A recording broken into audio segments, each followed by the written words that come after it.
Alhamdulillah, wassalatu wassalam ala rasulillahi sallallahu alayhi wa sallam. Nous avons débuté hier par la grâce d'Allah la lecture d'un nouveau livre qui, nous espérons, sera une cause pour qu'on puisse rester ferme dans les efforts que nous avons commencés depuis environ 2 jours. Et le choix était porté sur Awa Eko Talab de Ibn Barajis, rahimahullah ta'ala.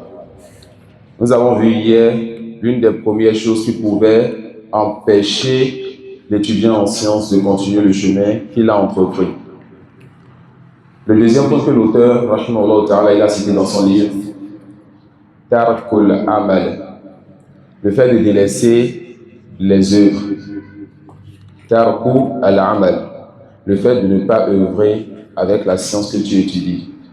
Qala rahmatullahi alayhi, qala Sufyan al-Thawri rahimahullah ta'ala, innama yuta'allamu al-ilmu liyuttaqa Allah bi. Sufyan al-Thawri rahimahullah ta'ala a dit, on étudie, on apprend la science religieuse que pour œuvrer avec cela. Sufyan al-Thawri a dit, on étudie que pour mettre en pratique. قال فالغاية من تعلم العلم الشرعي العمل به والاجتهاد في تطبيقه.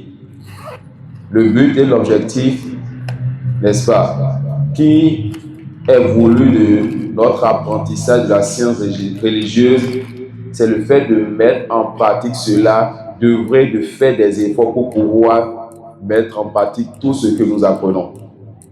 Le but donc de l'apprentissage de la science religieuse, c'est la mise en pratique. C'est la mise en pratique et de faire des efforts pour pouvoir appliquer tout ce qu'on étudie. هذا عند أولي الألباب الذين أراد الله بهم خيرا في الدين والدنيا. Cela, c'est chez ceux-là qui sont doués de raison. Ceux-là à qui Allah subhanahu wa ta'ala il veut du bien dans la religion et dans le bas monde. Celui donc à qui Allah veut du bien, celui qui est doué de raison, cette personne, lorsqu'elle étudie, elle met en pratique. Cette personne, lorsqu'elle étudie, elle met en pratique. Il dit, rahimahullah, wa maqulatu Sufyan hadhihi unwanu yajibu alla ya'zabu an basarin wa basirati tullabil ilmi wa hiya ma'khudhatun min nusus ash-shari'ati al-mutahhara. Il dit que cette parole de Sufyan al-Thawri, quand Sufyan dit qu'on apprend la science religieuse que pour mettre en pratique, il dit que ceci est une parole importante, qu'il ne convient pas que l'étudiant en sciences religieuses perde de sa vue ou de sa clairvoyance. L'étudiant doit toujours avoir cette parole-là devant lui quand il étudie. Quand j'étudie, c'est pour mettre en pratique, c'est pour me rapprocher de mon Seigneur. L'étudiant doit toujours avoir dans son cœur le sens de cette parole. Quand j'étudie, c'est pour mettre en pratique, c'est pour me rapprocher de mon Seigneur. Il dit فقد أخرج الترمذي عن أبي برزة الأسلمي قال رسول الله صلى الله عليه وسلم لا تزول قدم عبد يوم القيامة حتى يسأل عن عمره فيما أفناه. Il a été rapporté, n'est-ce pas, comme c'est chez At-Tirmidhi, du hadith de Abi Barza al-Aslami, que le prophète sallallahu alayhi wa sallam a dit que les 2 pieds du serviteur ne vont pas bouger le jour dernier jusqu'à ce qu'on lui demande le temps que tu as passé, la vie qu'on t'a donnée, le nombre d'années que tu as passé dans ce bas monde. Dans quoi tu as passé ça? Dans quoi tu as passé ça? Et celui qui demandera cela le jour dernier, Allah subhanahu wa ta'ala, fahuwa al-alim, al-khabir, al-muhaymin, subhanahu wa ta'ala.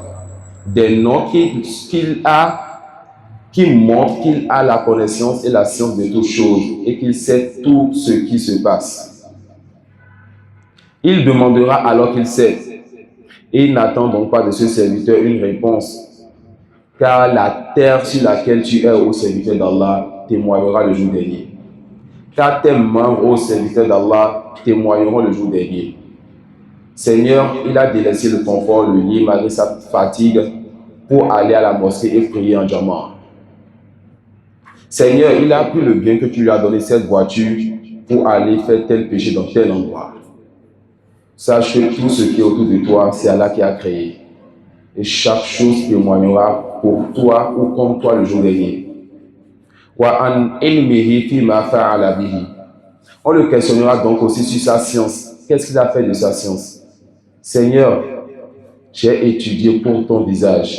Seigneur, j'ai étudié pour mettre en pratique et appeler les gens à ça. Ou bien, Seigneur, j'ai étudié pour chercher une part de ce bas monde. J'ai étudié pour qu'on me construise des mosquées, Waliyah Zubila. J'ai étudié pour qu'on m'élève devant les gens, Waliyah Zubila. Innamal a'malu binniyat. Les actes ne valent que par leur intention. Il dit, wa an malihi, il dit sallallahu alayhi wa sallam, wa an malihi min ayna iktasabahu wa fima anfaqahu. On lui demandera aussi, quant à son argent, le bien qu'on lui a donné. Wal mal laysa al fulus faqat. Quand on dit al-mal, ce n'est pas l'argent seul.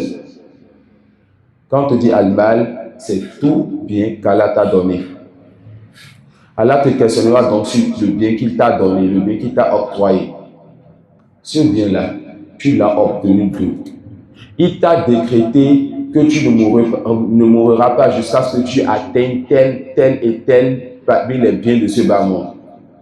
Mais comme tu as obtenu déjà ces biens, est-ce que tu t'es précipité pour avoir ça dans le haram ou bien tu as patienté pour avoir ça dans le halal? Tu auras répondu le jour dernier. Wa an malihi min ayna iktasaba. D'où est-ce que tu as obtenu ce bien-là? Wa fima anfaqahu. Tu l'as obtenu dans le halal. Mais est-ce que tu l'as dépensé dans le halal? Quand Allah subhanahu wa ta'ala t'a accordé ce bienfait, as-tu été reconnaissant? Être reconnaissant quand Allah t'accorde le bienfait, c'est que ta langue dise Alhamdulillah et que ton cœur sache que ce bienfait vient d'Allah, pas d'autre que lui, et que toute autre chose en dehors de lui par lequel le bienfait est passé n'est qu'une simple cause. Tu dois remercier cette cause, mais tu dois attacher ton cœur à celui qui t'a accordé le bienfait. Tu dois accrocher ton cœur à qui? Celui qui t'a accordé le bienfait. Et c'est pas fini. Tu dois utiliser ce bienfait dans ce qu'Allah aime. C'est comme ça que tu vas faire le chouk, que tu auras été reconnaissant. Et quand tu es reconnaissant, il augmente. Il augmente. Mais quand tu n'es pas reconnaissant, il enlève la baraka de ce bien. Tu auras après ce bien ce que tu mérites. Et un jour dernier, tu rencontreras un Seigneur en colère contre toi. Wa an jismihi fima ablahu. Ce corps qu'Allah t'a donné, l'enveloppe là qu'Allah a mis sur toi, comment tu l'as utilisé? Qu'as-tu fait de ce corps, ya Abdallah? Qu'as-tu fait de cette langue là sur terre? As-tu pris ça pour parler de ton Seigneur, appeler à lui, ordonner le bien, interdire le mal, lire le Coran, faire les affaires? Ou bien as-tu pris ça pour parler sur les serviteurs d'Allah sans droit? Cette chair de poule et ce que ton Seigneur a mis entre tes jambes, as-tu patienté pour utiliser ça dans le bien? Ou bien tu as utilisé ça dans ce que ton Seigneur n'agrée pas? Le jour dernier, tu auras à en rendre compte. Ses membres auront à dire, Seigneur, il a donné le droit pour lequel tu m'as mis sur lui. Ou, Seigneur, il a été injuste. Il l'a placé là où il ne pouvait pas placer cela. Est-ce que tu as utilisé ta langue et tes membres pour te rapprocher de ton Seigneur par ce qu'il a légiféré? Ou bien tu as utilisé ta langue et tes membres pour te loin de ton Seigneur par autre que ce qu'il a légiféré dans la religion? Prends garde, car tu le rencontreras un jour et il te donnera ce livre qui ne laissera aucun détail. Prends garde, car tu le rencontreras un jour et il t'informera de tout ce que tu sais. Prends garde, car tu le rencontreras un jour Et si ce jour-là, il débat avec toi sur ce que tu as fait dans ce bas monde, tu es foutu. Prends donc garde. Car la finalité, c'est un paradis ou un enfer. Et on veut tous ce paradis d'Allah subhanahu wa ta'ala. Voilà pourquoi ce type d'assise. Prends garde. Ce bas monde est éphémère. Rappelle-toi déjà de combien de personnes, de proches, d'amis, de bien-aimés tu as perdu. De combien de jeunes sont morts en bonne santé. Mais hier, on l'avait vu. Et aujourd'hui, sous terre. Prends garde. Ce bas monde est éphémère. Et si tu ne sais pas faire, tu ne sais pas d'où la mort viendra. Les savants disent Al-Mautu ya'ti baghta. La mort vient subitement. Elle ne prévient pas. Et quand elle vient dans un état, tu seras ressuscité dans cet état. Alors prends garde. Car le jour-là, tu seras avec tout ce qu'Allah a créé du début jusqu'à la fin. Et combien parmi nous aujourd'hui, on a de la honte de dire, de faire certaines choses devant certaines personnes. Mais ce jour-là, tu seras devant certaines personnes qui n'auront plus de valeur devant toi. Et tu seras devant autre que parmi ceux qui ont précédé, ceux qui viendront après toi.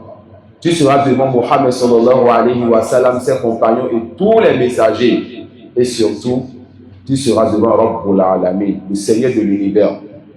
Tu auras un livre qui ne va rien délaisser. Ce jour-là, rends donc à celui qui sera humilié. Et si le jour-là, quelqu'un passe ce moment d'une façon difficile, ce qui viendra après sera encore plus difficile.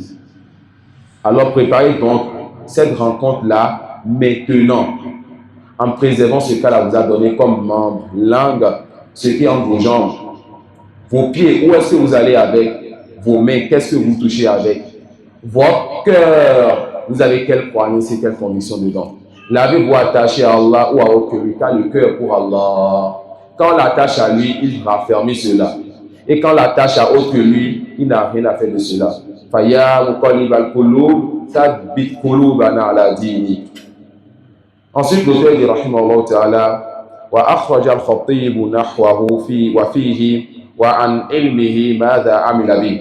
Al-Khatib, il a aussi rapporté, n'est-ce pas, ce hadith en ajoutant, on questionnera aussi, n'est-ce pas, la personne sur sa science, comment il a œuvré, avec ce qu'il a étudié.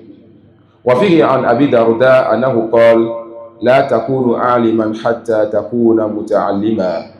Abu Darda rapporte que tu ne seras pas savant jusqu'à ce que tu sois un étudiant. Tu ne pourras pas enseigner jusqu'à ce que tu apprennes. فَاقِدُ الشَّيْءِ لَا يُعْطِيهِ. Celui qui n'a pas quelque chose ne donne pas. وَلَا تَكُونُ بِالْعِلْمِ عَالِمًا حَتَّى تَكُونَ بِهِ عَامِلًا.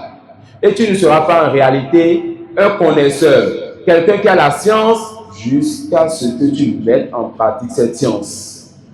Faman amila bima ta'allama allamahu Allahu ma lam ya'lam. Celui qui œuvre avec ce qu'il a appris, Allah va lui enseigner ce qu'il ne sait pas. Wa yuqal al-ilmu yazidu bi kathrati al-infaq minhu. La science augmente plus tu la mets en pratique. La science augmente, plus tu la mets en pratique. Ali radiyallahu anhu rapporte hatafa al-ilmu bil amali fa in ajabahu wa illa irtahal. Hatafa al-ilmu bil amal. La science a appelé les bonnes actions. Quand tu apprends, la science que tu étudies appelle les bonnes actions. Si tu œuvres, la science reste. Si tu n'œuvres pas, la science part. Quand tu étudies et que tu œuvres, la science reste. Quand tu étudies et que tu ne mets pas en pratique, la science s'en va. Et les savants de hadith, ils avaient l'habitude, n'est-ce pas, quand ils étudiaient, ils mettaient en pratique et c'est pas ça qu'ils gardaient les hadiths. Comme cela est connu de l'imam Ahmad rahmatullahi alayhi, qu'il a lu le hadith où le prophète sallallahu alayhi wa sallam a fait la hijama et il a eu à payer celui qui lui a fait la hijama. En même temps, rahimahullah ta'ala, il s'est levé, il est allé faire la hijama et il a payé la même somme. Et ça, c'était donc l'habitude de nos deux prédécesseurs. Ils étudiaient pour mettre en pratique. Mais à notre époque, on étudie pour devenir à faire projet. Prenons donc garde. Quand on n'est pas sur la voie de ceux qui ont commencé par étudier cette science avant nous. Réformons le temps qu'on est en train de respirer, afin d'espérer une miséricorde d'Allah subhanahu wa ta'ala, dont la miséricorde englobe toutes choses. Wallahu a'lam wa subhanaka wa bihamdi. Ashhadu an la ilaha illa anta astaghfiruka wa atubu ilayk.